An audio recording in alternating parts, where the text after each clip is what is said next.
오늘 야고보서 7번째 시간입니다. 제가 뉴질랜드에 와서 작년에 처음으로 뉴질랜드 목회자들만이 모이는 그런 리더십 세미나에 참여를 한 적이 있습니다. 그 리더십 세미나에서 우리가 잘 아는 메시 대학교에 역사를 전공하신, 역사를 가르치고 계시는 피터 리네함 교수님이 오셔서 해밀턴 그리고 요 와이커터 지역에 있었던 기독교 역사에 대한 것을 함께 나눴습니다. 그리고 최근에 일어나고 있는 뉴질랜드의 이런 어떤 조금은 좀 치우친 그런 영적인 어떤 흐름에 대한 부분을 함께 나누는 시간을 가졌습니다. 세미나가 끝난 후에 그 리네함 교수님이 저랑 대화할 시간이 있었어요. 다 노랑머리인데 저만 깜장머리라 가지고 저한테 오시더라고요. 그래서 어디서 왔냐고 물어봐서 제가 한국에서 왔다고 말했습니다. 그랬더니 저한테 이런 말을 했어요. 그 한국에 내가 역사를 보니까 한국의 일제 강점기 때에 그 독립운동을 했던 상당수의 사람들이 크리스찬이라고 들었는데 맞냐고 그렇게 묻더라고요. 그래서 제가 그렇다고 그랬습니다. 그러면서 그분이 하신 말씀이 뭐냐면 내가 기회가 되면 지금 코비드 때문에 참 어렵지만 한국에 꼭 갔으면 좋겠다고. 그래서 한국에 꼭 가면 자신은 그때 당시 독립운동에 헌신했던 기독교인들의 역사를 찾아보고 그들의 문서를 찾아보면서 크리스찬 리더들과 그리고 교회가 당시의 사회에 어떤 영향을 미쳤는지에 대해서 자기가 논문을 쓰고 싶다고 그런 얘기를 했습니다.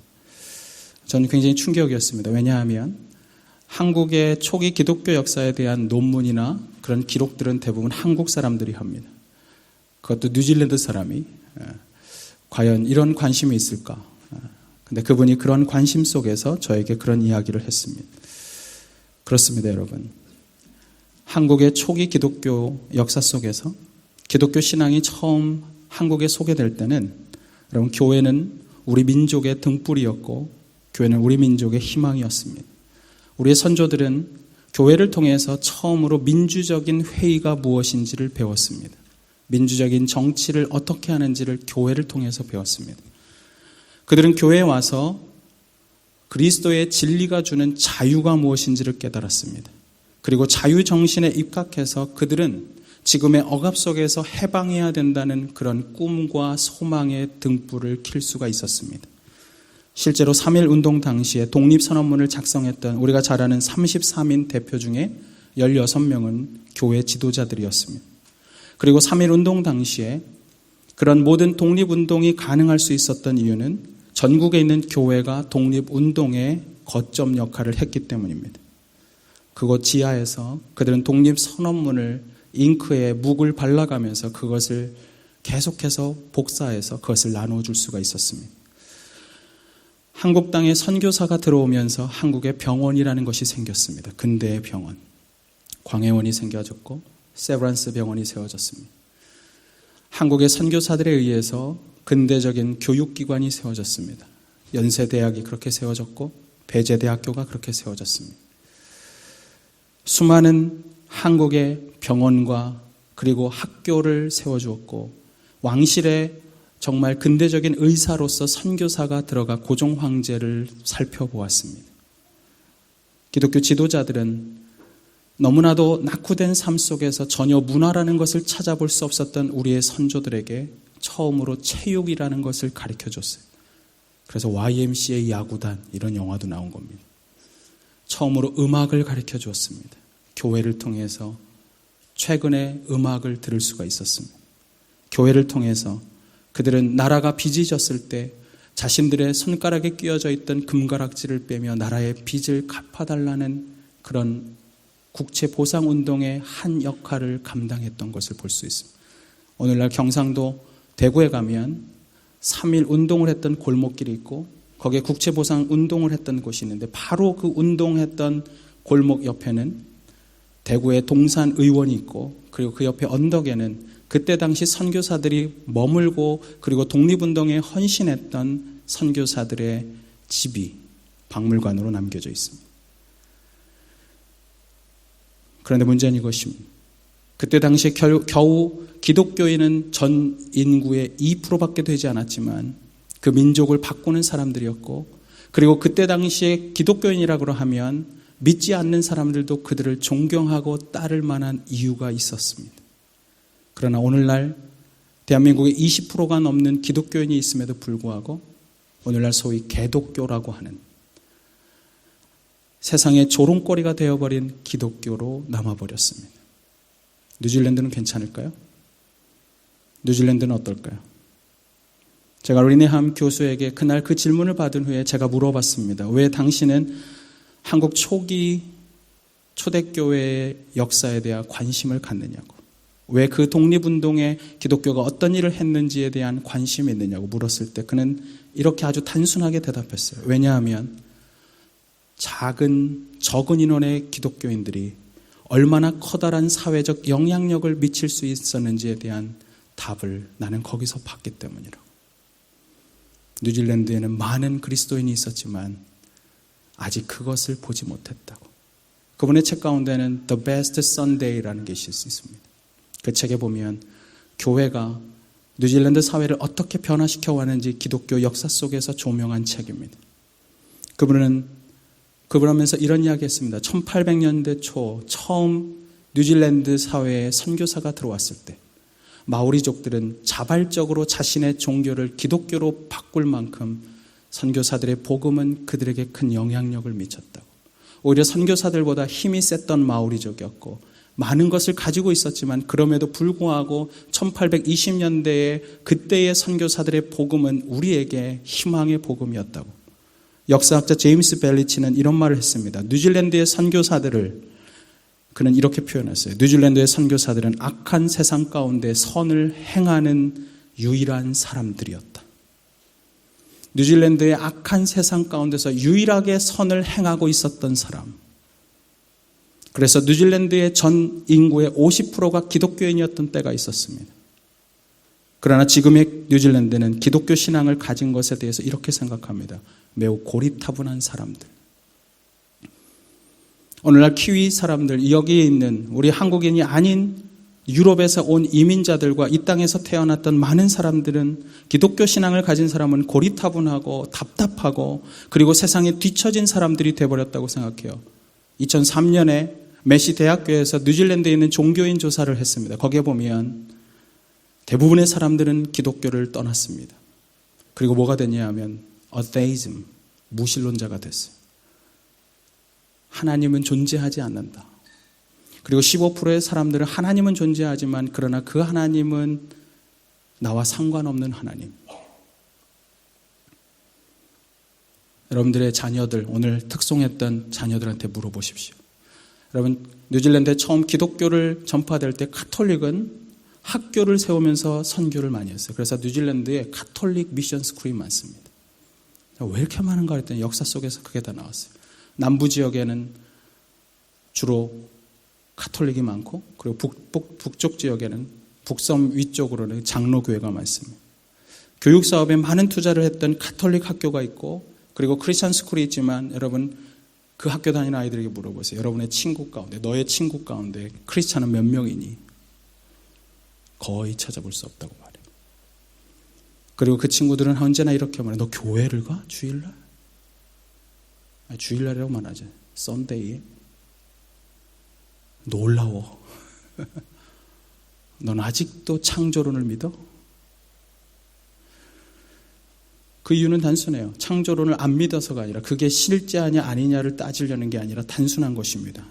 뭐냐 하면 신앙을 갖고 있다는 것 자체가 구태의연하다는 것입니다. 그게 오늘날 이 사회의 대부분의 팽배한 사람들의 가치관이었어요. 기독교 학교이지만 여러분 기독교를 갖지 않아도 신앙을 갖지 않아도 그 학교에 얼마든지 들어갈 수 있어요. 왜냐하면 학교를 운영해야 되기 때문에. 오늘날 해밀턴에 있는 많은 크리스천 스쿨 가운데 대부분의 지도자들은 남아공에서 이주한 사람들이 지키고 있습니다. 무슨 말입니까? 이민자들이 자신의 믿음을 가지고 이 땅에 들어온 사람들에 의해서만 기독교가 흘러가고 있다는 뜻입니다. 많은 것을 생각할 수 있어요. 이 땅에 있는 사람들은 스스로가 스스로에게 복음을 전하지 않고 있다는 것이 될 수도 있고 이민자들이 갖고 있었던 그들의 신앙이 잘못되면 이것도 얼마나 잘못된 신앙이 흘러갈 수 있다는 뜻입니다. 최근에 이민자들의 종교가 어떤 게 증가했느냐? 시크교 1300%, 힌두교, 불교, 기독교는 없어요. 다 인도에서 들어온 종교고, 그리고 그것들에 의해서 사람들은 마음에 어떤 평안을 찾습니다. 왜 이런 사회가 돼버렸을까요? 왜 고국인 대한민국, 그리고 이 땅의 뉴질랜드 사회가 그 많은 그리스도인들이 있었음에도 불구하고 지금은 어떤 영향도 미치지 못하는, 아니 오히려 기독교 신앙을 갖고 있다 그러면 저 사람은 이 세상에서 뭔가 문제가 있는 사람, 뒤처진 사람, 답답한 사람. 왜 이렇게 됐을까요? 거기에는 많은 이유가 있겠지만 무엇보다 저는 교회가 끊임없이 사람들이 들어오면서 사람들은 많이 늘어났을 수 있지만, 그러나 교회 다니는 사람들 가운데 진지하게 믿음을 따르는, 그리고 믿음에 따른 삶을 살아가는 그리스도인들은 많지 않았기 때문이라고 생각합니다. 소위 명목상의 그리스도인, 노미널 크리스천, 이름만 그리스도인이고 무늬만 그리스도인이라고 말하는 사람들이 자신의 삶에서 그리스도인다운 삶의 가치로 인생을 살아내지 않았기 때문에 여기 있었던 많은 사람들은 그것이 무엇인지를 잘 모르는 것입니다. 계시록 3장 1절에 보면 사대교회 교인들을 향해서 우리 예수님께서 이렇게 말씀하셨습니다. 살았다 하는 이름은 가졌으나 죽은 자로다. 이런 교인들을 가리켜서 야고보는 오늘 본문에 이렇게 이야기하는 것입니다. 죽은 믿음의 소유자들. 살았다 하였으나 죽은 자로다. 그렇다면 정말 우리가 교회에 있으면서, 그리고 정말 그리스도인의 믿음을 가졌다고 하는데 정말 우리가 가져야 될 죽지 않은 살아있는 믿음, 그것은 무엇일까요? 첫째로 살아있는 믿음은 지식을 넘어서는 믿음입니다. 지식을 넘어서는 믿음.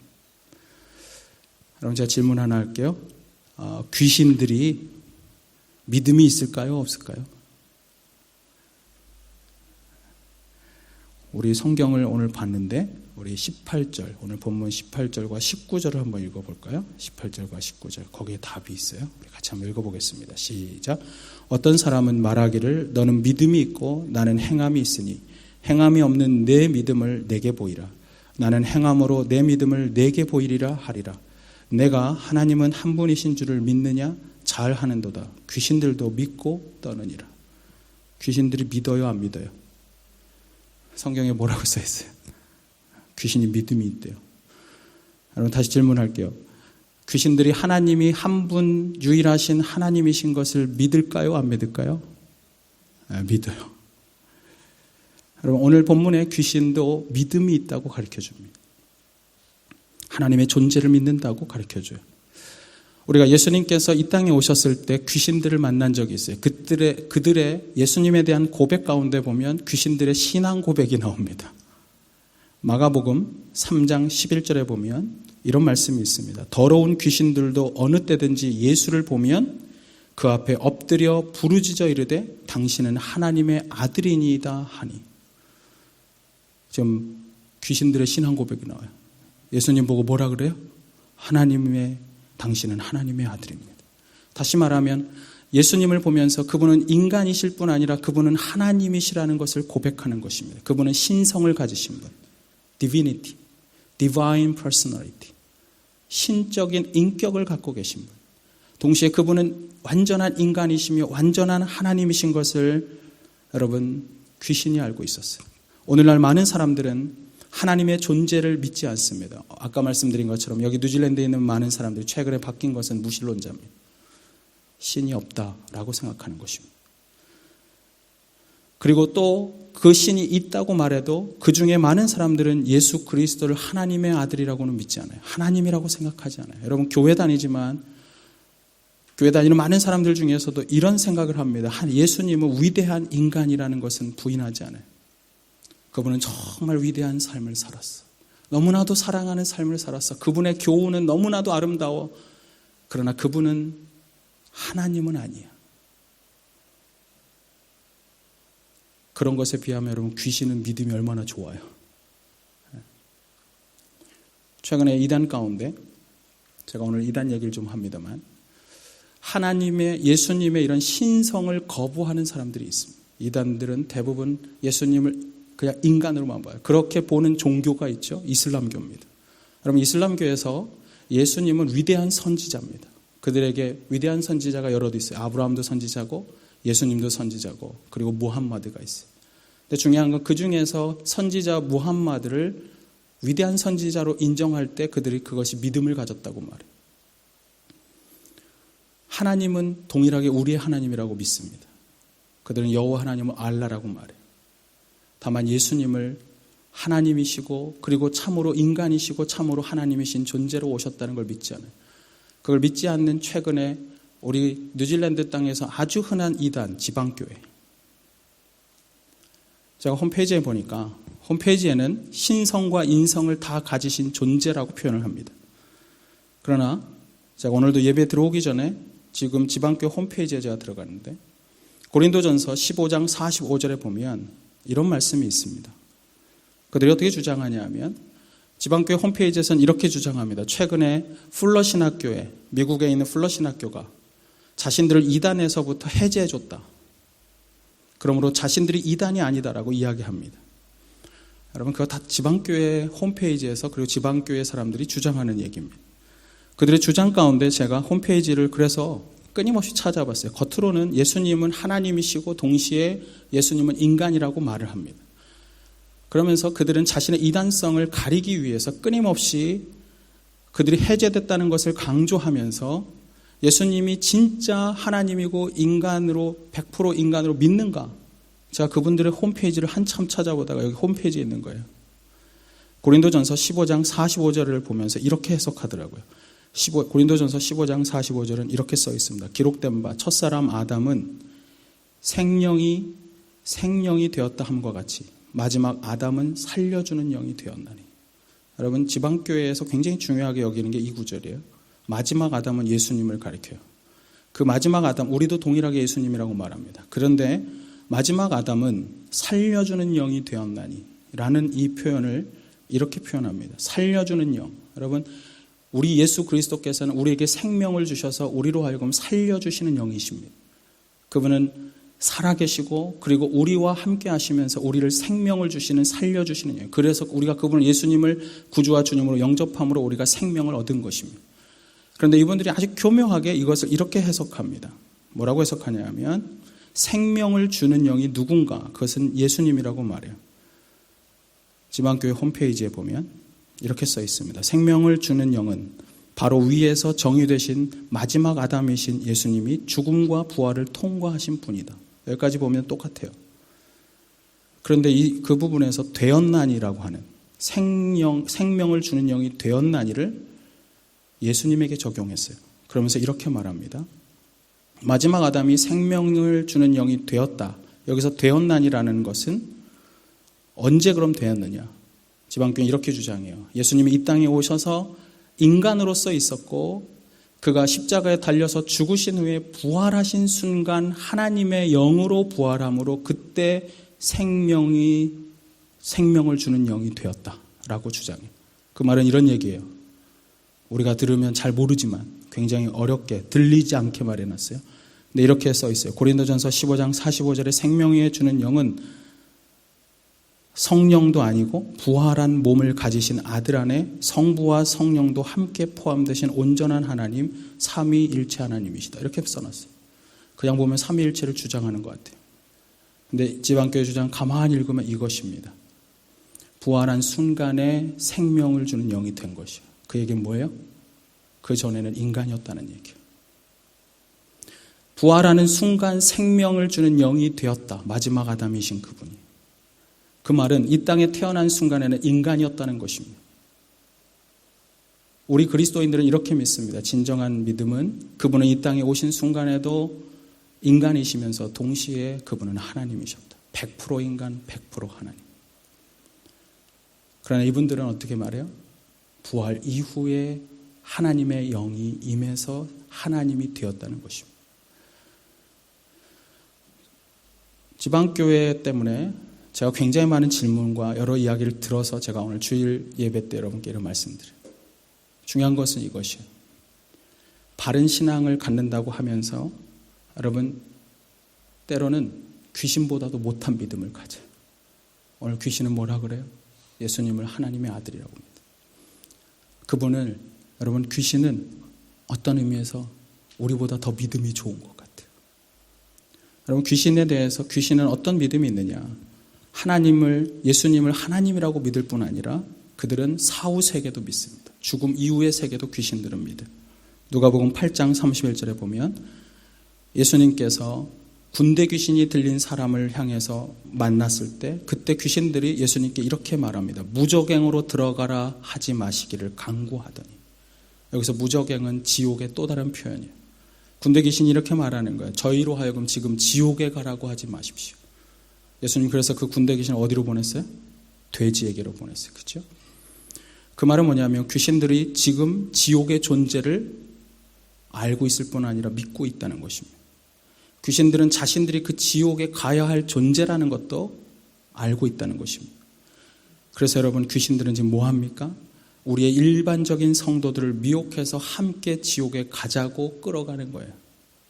그게 우는 사자처럼 우리를 삼키려고 달려드는 것입니다.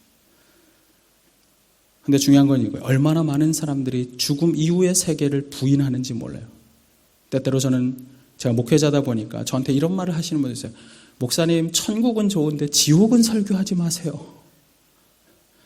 하나님 사랑 많고 인자하시고 긍휼 많은 건 너무 좋은데 지옥은 좀 빼주세요. 여러분 그럴 수 없는 거예요. 죽음 이후에는 천국과 지옥이 있는 것입니다. 그리고 그때 지옥에는 그 마귀와 그 귀신들이 들어가는 것입니다. 그런 의미에서 보면 여러분 귀신들은 얼마나 바른 신앙을 가지고 있습니까? 제 말을 끝까지 잘 들어야 돼요. 제 말 듣고 뭐 이단이라고 그러지 마시고 귀신 보고 바른 신앙 가졌다 그랬다. 뭐 이래갖고 또 뭐 원래 이단 만드는 사람들은 설교를 이렇게 편집을 하고 짜집기를 해갖고 만들어요. 우리가 하나님에 대해서 혹은 사후 세계에 대해서 믿지 못하는 것에 비하면 귀신들은 우리보다 훨씬 더 하나님에 대한 바른 신앙을 갖고 있어요. 그런 부분에서 하나님이 한 분 하나님이신 것을 믿고 예수님이 하나님으로 이 땅에 오신 것도 믿고 그분이 부활하셔서 자신들을 지옥으로 보낼 존재라고 하는 것도 그들은 알고 있고 믿고 있어요. 다만 귀신들은 그 예수 그리스도가 자신에게 오셔서 자신의 구원자이고 동시에 자신들을 구원할 수 있는 존재라고 그들은 생각하지는 않는다는 것입니다. 그런 존재는 알고 있지만 예수 그리스도께 자신을 드리지 않는 것입니다. 하나님을 경배하지 않고 예수 그리스도를 구주로 그들이 받아들이지 않는 거예요. 알고 있을 뿐입니다. 여러분 알고 있어서는 안 돼요. 아는 차원의 믿음으로는 아직도 우리는 죽은 믿음일 수 있다는 사실입니다. 오늘 본문에 보면 귀신들도 믿고 그 다음에 뭐라고 써 있어요? 성경을 봐야 되는데 본문에 보면 그런데 믿고 뭐예요? 네, 나왔어요 이제. 자 믿고 그 다음 뭐라고요? 떠느니라. 여러분 떠는 것은 뭐예요? 그것은 감정적인 거예요. 감정적인 거. 이모션. 떨었다는 것은 감정입니다. 다시 말하면 귀신은 거룩한 하나님의 존재에 대해서 알고 있을 뿐 아니라 그분 앞에 섰을 때 그에게는 떨림이라고 하는 바른 신앙적인 감정적 표현도 할 수 있는 존재라는 것입니다. 귀신은 올바른 성경적 지식을 갖고 있을 뿐 아니라 올바른 감정의 표현도 해요. 그러나 귀신에게 결정적인 것이 하나가 있습니다. 그것은 하나님을 신뢰하는 믿음의 결단이 없는 것입니다. 여러분 우리의 신앙은 언제나 전인격적이에요. whole personality. 여러분 참된 믿음은 단지 지식으로 하나님을 아는 게 아니에요. 그냥 knowledge, 지식을 가지고 하나님을 아는 것도 아니고 emotion, 내 감정으로 하나님을 아는 게 아니에요. 거기에는 언제나 will, 의지라고 하는 게 들어가는 것입니다. 그래서 지정의, knowledge, emotion, 그리고 will 이 세 가지가 함께 전인격적으로 발동돼서 하나님 앞에 우리를 헌신하는 것이 참된 믿음이에요. 오늘날 많은 사람들의 신앙 가운데는 그들의 신앙이 지식에만 머무는 경우가 많아요. 여러분, 성경 공부를 하지 말라는 게 아니에요. 성경 공부하셔야 합니다. 여러분들이 신앙생활 하다 보면 어느 정도 시간이 지나다 보면 성경에 대한 지식도 생기고 교회에 대해서도 조금씩 알아갈 수가 있습니다. 그러나 아는 것에서 멈춰서는 안 된다는 거예요. 우리가 하나님을 많이 알아갈 수가 있어요. 그리고 하나님 앞에 예배드리면서 우리는 우리의 감정의 변화도 느낄 수가 있어요. 내 마음에 감동을 받기도 하고 깨달음을 얻기도 하고 내가 이렇게 살면 안 되겠다는 것을 알 수도 있습니다. 그런 거룩한 감정들에 의해서 우리의 삶이 바뀌는 것을 느낄 수 있지만 중요한 건 이거예요. 결단하고 있느냐는 거예요. 우리가 참으로 예수님을 구주와 주님으로 믿는다면 그를 주님으로 모신 삶의 결단과 의지적 행동이 필요한 것입니다. 만약 그러한 결단이 없다면 우리의 믿음은 귀신 정도의 귀신이 가진 믿음밖에 안 되는 거예요. 옆 사람한테 물어보세요. 귀신같이 하시는데 믿음은 귀신을 넘어섰나요? 이 말도 못 알아들으신 분 없죠? 알기는 귀신같이 하는데 당신의 믿음은 귀신을 넘어섰나요?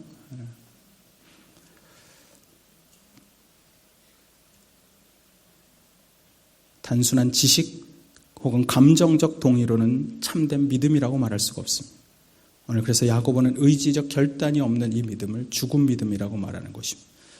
그러면 정말 살아있는 믿음이 무엇인가? 둘째로 그것은 시험을 통과하는 믿음입니다. 시험을 통과하는 믿음. 여러분이 어느 날 교회에 와서 예수님을 구주와 주님으로 영접한 그 순간 우리의 믿음은 이제 시작된 것입니다.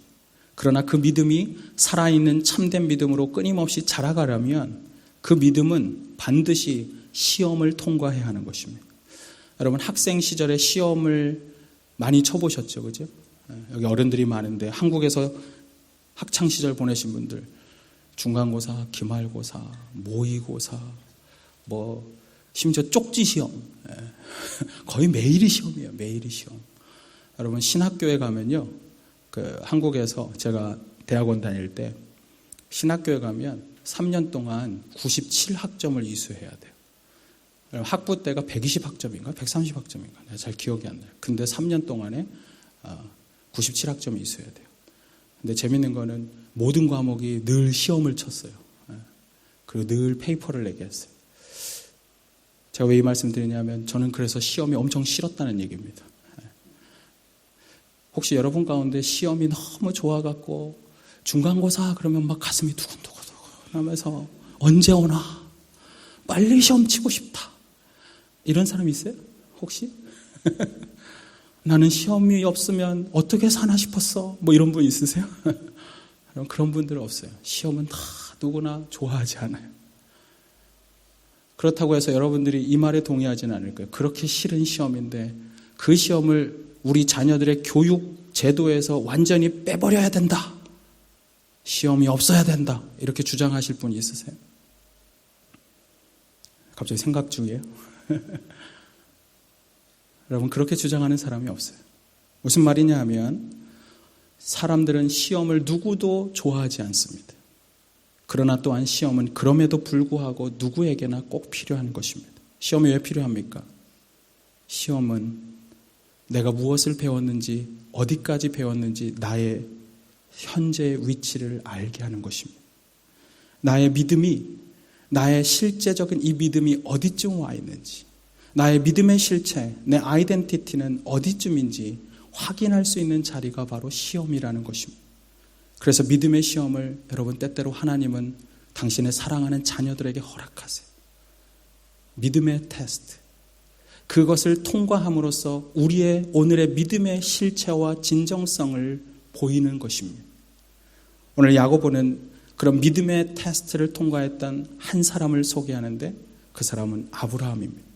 창세기에 보면 아브라함이 믿음으로 의롭다함을 얻었던 첫 번째 장면이 나와요. 여러분 성경에 보면 믿음으로 의롭다함을 첫 번째 장면이 어디냐면 창세기 15장이에요. 창세기 15장. 창세기 15장 16절에 보면 이렇게 기록합니다. 아브라함이 여호와를 믿으니 여호와께서 이를 그의 의로 여기시고. 여러분 창세기 15장은 이것이에요. 하나님이 아브라함에게 100세가 될 때 하나님이 아브라함에게 자손을 주겠다고 말했지만 100세가 가까움에도 불구하고 아이가 생길 어떤 기미가 보이지 않았습니다.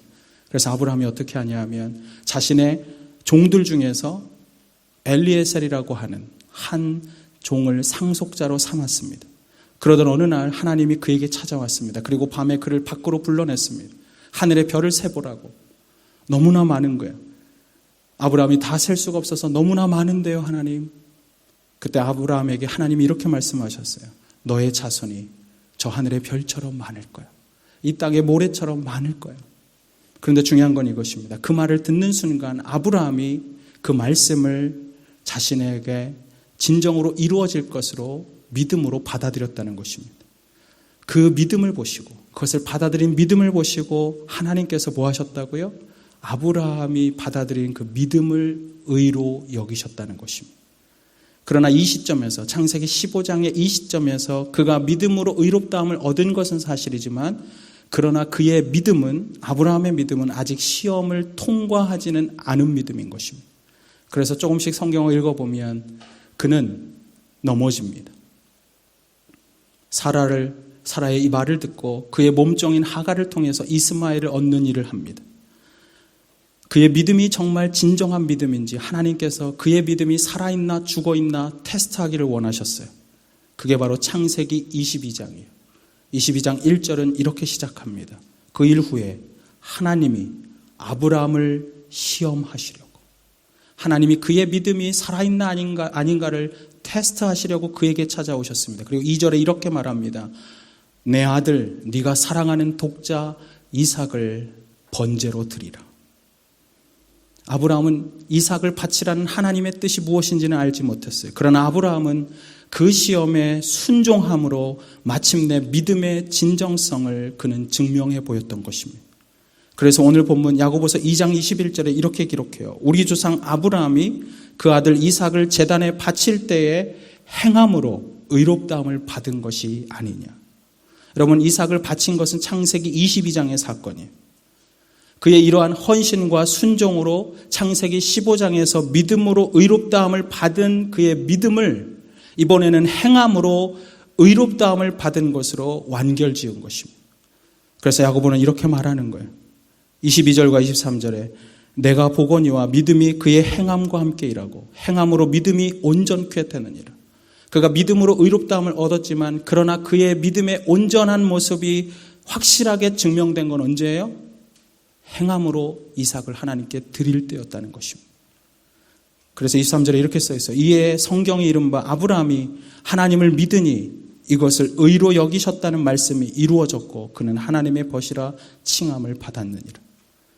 그러므로 여기에 있는 행함으로 의롭다함을 받는다는 말씀은 믿음으로 의롭다함을 받는다는 말씀을 부인하는 말이 아닙니다. 오히려 행함이 우리의 믿음을 증명케 하는, 믿음을 온전케 하는 것이라는 것을 설명해 주는 것입니다. 그러므로 여러분 인생의 시험 속에서 우리에게 시험이 오거든 너무 시험에 주는 그 고통에만 여러분 마음을 뺏기지 마세요. 이 시험을 우리의 믿음이 잘 통과하여 마침내 내 믿음의 진정성을 보일 수 있는 기회라는 것에 마음을 두십시오. 그러면 이 시험을 우리는 넉넉히 이길 수가 있는 것입니다. 살아있는 믿음은 시험을 통과하는 믿음인 것입니다. 오늘 내가 시험 가운데 있습니까? 시험의 고통 가운데 머물러 있지 마시고 이 시험을 통해서 나의 믿음의 진정성, purify, 나의 진정성을 드러낼 것을 기대하십시오. 저는 여러분들이 시험 속에서 행함으로 여러분의 믿음의 실체를 드러낼 수 있는 살아있는 믿음의 사람이 되기를 주님의 이름으로 축원합니다. 마지막으로 살아있는 믿음은 뭐냐 하면 위기를 극복하는 믿음입니다. 야고보는 아브라함에 이어서 살아있는 믿음의 또 다른 좋은 케이스로 기생 라합을 이야기했어요. 오늘 본문 25절입니다. 우리 같이 한번 25절을 같이 한번 읽어볼까요? 시작. 또 이와 같이 기생 라합이 사자들을 접대하여 다른 길로 나가게 할 때 행함으로 의롭다 하심을 받은 것이 아니냐. 오늘 25절을 보면 우리는 그냥 야고보서만 보면 마치 기생 라합이 행함으로 구원을 받은 것처럼 그렇게 생각할 수가 있어요. 그러나 이 말씀을 우리가 이전에 공부했던 히브리서 11장에 가면 히브리서 11장 31절에는 이렇게 기록합니다. 믿음으로 기생 라합은 정탐꾼을 평안히 영접하였으므로 순종하지 아니한 자와 함께 멸망하지 아니하였도다. 여기서 보면 믿음으로 기생 라합은 뭐 했어요? 정탐꾼을 평안히 영접했어요. 지금 보면 똑같은 사건인데 히브리서와 야고보서가 이 사건을 조명하는 시간이 다릅니다. 시간이. 히브리서 11장 31절은 믿음으로 기생 라합이 정탐꾼을 자신에게 들어올 때 그를 받아들였다라고 표현하는 거예요. 그것이 믿음으로 그가 받아들인 것입니다. 어떻게 믿음이 발동했는가? 우리가 여호수아 2장 10절을 이전에 살펴봤습니다. 2장 10절에 보면 이는 너희가 애굽에서 나올 때 여호와께서 너희 앞에서 행한 일을 들었습니다. 기생 라합과 함께 여리고에 있던 사람들이 출애굽했던 이스라엘 백성들 가운데서 하나님이 어떤 일을 하셨다는 것을 들은 순간 기생 라합은 믿음이 생겼어요. 믿음은 들음에서 나며 들음은 하나님의 말씀이라고 말했어요. 기생 라합의 믿음을 가진 것은 그 하나님에 대한 것을 들으면서 믿음이 가졌고, 그리고 그 하나님의 사람이 그 믿음을 가졌는데 중요한 건 이거예요. 이 시점에서 아직 라합의 믿음은 위기에 부딪히지 않았다는 사실입니다. 믿음은 가졌어요. 그 소식을 듣고 믿음은 가졌지만 위기에 부딪히지 않았어요. 그럼 언제 위기가 왔는가?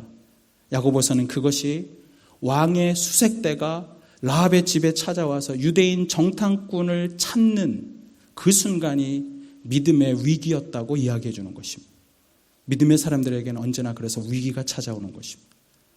이 목숨을 걸고 라합은 정탐꾼을 탈출시키기 위해서 그 다음에 그를 숨긴 후에 다른 길로 내보내는 믿음의 행동을 한 것입니다. 지금 야고보는 그 믿음의 두 번째 행동을 가리켜서 적극적으로 그가 행한 그것이 바로 그의 믿음이었다고 강조하는 것입니다. 정탐꾼을 영접함으로 그녀는 최초의 믿음을 보여주었지만, 그로써 의롭다함을 얻었지만, 그러나 그 믿음은 여리고의 정찰대가 들이닥치는 위기를 맞이하였고, 그 위기를 통과하면서 정탐꾼을 다른 데로 내보내면서 그의 모험적인 이런 행동을 통해서 그는 위기를 극복할 수가 있었다는 것입니다. 이때 그녀의 믿음은 행함으로 자신의 믿음의 진정성을 드러낸 것입니다. 여러분, 과연 우리는 인생의 위기의 순간 우리는 어떻게 할까요? 우리가 믿음을 가지고 있지만 여러분, 반드시 우리의 믿음은 시험을 통과합니다. 그리고 우리의 믿음은 그 진정성을 증명해 보일 위기를 맞이할 것입니다. 그때 우리는 그 위기의 순간에 주님 앞에 담대한 행동으로 믿음을 증명해 보일까요? 아니면 주저앉을까요? 참된 믿음은 언제나 행함으로 나타나는 것입니다. 마태복음 5장 16절에 예수님이 이렇게 말씀하셨어요. 이와 같이 너희 빛이 사람들에게 비치게 하여 그들로 너희의 착한 행실을 보고 하늘에 계신 너희 아버지께 영광을 돌리라. 여러분, 우리가 진리의 빛을 가졌다고 주장한다고 세상 사람들이 진리를 아는 것이 아닙니다. 우리가 그 진리의 빛을 세상의 선행이라고 하는 행동을 통해, 믿음의 행동을 통해 비춰줄 때 그들은 선행을 통해서 믿음을 보고 그리고 하나님 앞에 돌아와 하나님을 찬양할 수가 있는 것입니다. 저는 오늘 어버이 주일을 맞이하여서 우리의 가족 가운데 예수님을 모르는 이들이 있다면 오늘 이 말씀을 다시 마음에 품었으면 좋겠어요. 오늘 야고보는 마지막 절에 이렇게 이야기합니다. 영혼 없는 몸이 죽은 것 같이 행함이 없는 믿음은 죽은 것이니라. 우리가 복음을 입술로도 전할 뿐 아니라 행함으로 우리가 복음을 증거할 때, 그때 우리의 가족들, 믿지 않는 이들이 주 앞에 돌아올 것입니다. 저는 여러분들의 믿음이 산 믿음인 것을 여러분의 삶에서 증명할 수 있게 되기를 주님의 이름으로 축원합니다. 우리 같이 기도하겠습니다.